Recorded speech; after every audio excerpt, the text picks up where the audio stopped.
অত্যন্ত বেদনাহত হয়ে আজ আপনাদের সামনে হাজির হতে বাধ্য হয়েছি।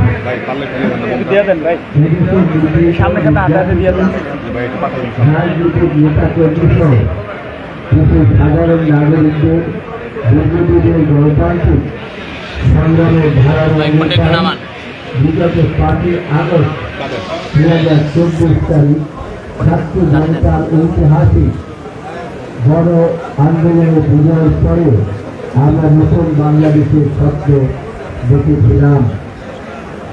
এখানে যে জিনিসটি আমরা লিখি না সেটা হচ্ছে ছাত্র জনতার সাথে আইনজীবীরাও জনতা, কিন্তু তারপরে আইনজীবীদের ভূমিকায় সঠিক সরকারের পতনের জন্য ছিল এবং তারা মামলা মকদ্দমা জড়িত ছিলেন এবং জেলখানায় আবদ্ধ ছিলেন দীর্ঘদিন।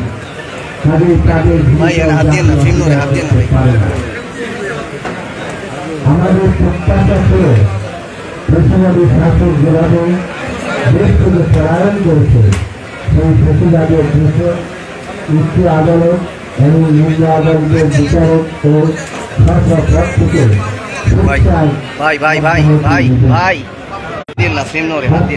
আন্দোলনের মাধ্যমে যেহেতু বর্তমান অন্তর্বর্তী সরকার বিচার আন্দোলনকে ফেসিবাদ মুক্ত করবে। এক্ষেত্রে সরকারের পক্ষ আইন, বিচার এবং সংসদ বিষয়ক মন্ত্রণালয়, স্বরাষ্ট্র মন্ত্রণালয় অগ্রণী ভূমিকা পালন করার কথা ছিল এবং আমরা তাই আশা করেছিলাম। আপনারা জানেন বিচার বিভাগের প্রত্যক্ষ সহযোগিতায় পলাতক শেখ হাসিনা দেশে ফেসিবাদ চিকিৎসা করেছিল। বিচার বিভাগ তাদের উপর অন্যদের সাংবিধানিক দায়িত্ব পালন করলে গণতান্ত্রিক ধ্বংস হতে পারত না। বাংলাদেশের বিচার বিভাগ ও গণতান্ত্রিক ধ্বংসের মূল কারিগর সাবেক প্রধান বিচারপতি জনাব এবিএম খায়রুল হক। অজ্ঞাত কারণে অদ্যাবধি তাকে গ্রেপ্তার বা বিচারের মুখোমুখি করা হয়নি, অথচ তার বিচার বাংলাদেশের জনগণের কোনো বড় দাবি। এক্ষেত্রে আইন ও স্বরাষ্ট্র মন্ত্রণালয় আজ পর্যন্ত কোনো উদ্যোগ গ্রহণ করেননি। এটা ছিল দুর্ভাগ্যজনক। আপনাদের মুখ্যমন্ত্রী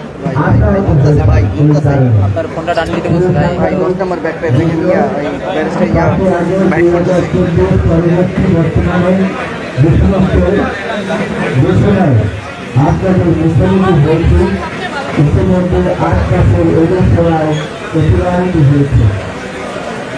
বর্তমানে অন্তর্বর্তী সরকার রাষ্ট্রের দায়িত্ব গ্রহণের পর সুপ্রিম কোর্টের আপিল বিভাগ ছাত্র জনতা এবং গণতান্ত্রিকভাবে আইনজীবীদের আন্দোলনের মুখে বেশিরভাগ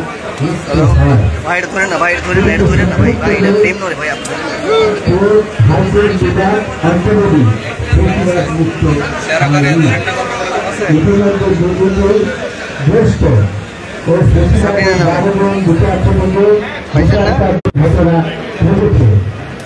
আমরা এই পদক্ষেপকে ইতিবাচক হিসাবে গ্রহণ করেছিলাম। আমাদের প্রত্যাশা ছিল এই প্রক্রিয়ার অংশ হিসাবে হাইকোর্ট বিভাগের বিভিন্ন বিচারপতি বিগত আওয়ামী ফেসিবাদী আমলে আমাদের বিচার বিভাগকে ধ্বংস করে আওয়ামী লীগের এজেন্ডা বাস্তবায়নে সরাসরি জড়িত ছিলেন তাদেরকেও অপসারণ করা হবে। সাংবাদিক ভাই বন্ধুগণ, আপনাদের নিশ্চয়ই মনে আছে 2018 সালে জাতীয় সংসদ নির্বাচনের আগে বিএনপি চেয়ারপারসন বেগম খালেদা জিয়া সহ বিভিন্ন সিনিয়র নেতৃবৃন্দকে নির্বাচনে অযোগ্য ঘোষণা করে বিচারপতি বহাল তবিয়তে রয়েছেন। অথচ নির্বাচনে অংশগ্রহণ করাটা ছিল তাদের প্রত্যেকের সাংবিধানিক অধিকার। আবেদনকে প্রতিদ্বন্দ্বিতাহীন নির্বাচন বলতে গেলে তার করাই ছিল এই সকল বিচারপতির মূল উদ্দেশ্য।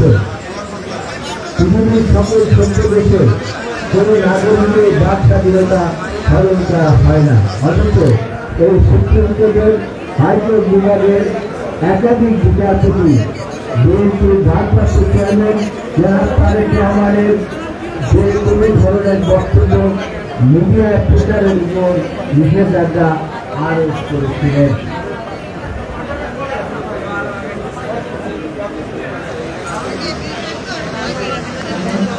এই আরোপ করেছিলেন একজন বিচারপতি।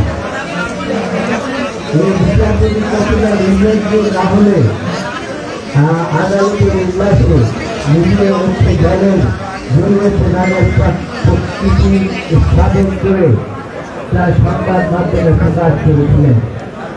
এটিতে সুপ্রিম কোর্টের উল্লাসে ভাঙচুর, প্রধান বিচারপতির দরজায় লাঠি মেরেছে এমন নির্লজ্জ দলীয় ক্যাডার ও বিচারপতি হিসাবে বহাল রয়েছে। এটা খুবই দুর্ভাগ্যজনক।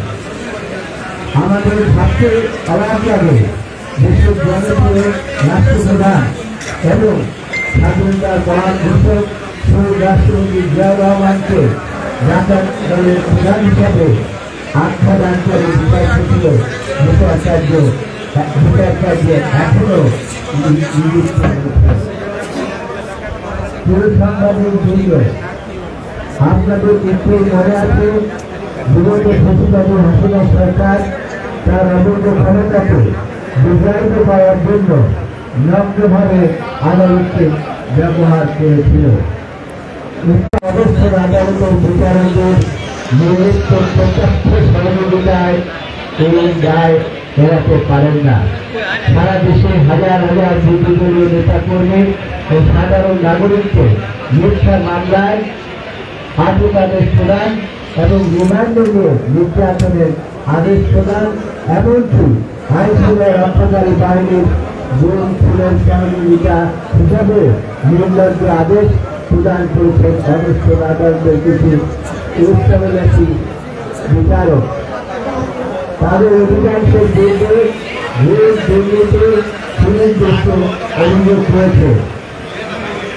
এসকল দরবার বিচারকরা বেছে বেছে বিএনপি নেতাকর্মীদের বিরুদ্ধে দায়েরকৃত মিথ্যা ও হয়রানিমূলক মামলা কোনো রকম সাক্ষ্য প্রমাণ বেছে রেখেই অথবা পাতানো সাক্ষ্য দেখে আদালতের নির্ধারিত সময়ের পরে রাতের বেলায় মোমবাতি জ্বালিয়ে তথাকথিত বিচারের নামে মিথ্যা মামলা সাজা প্রদান করেছে।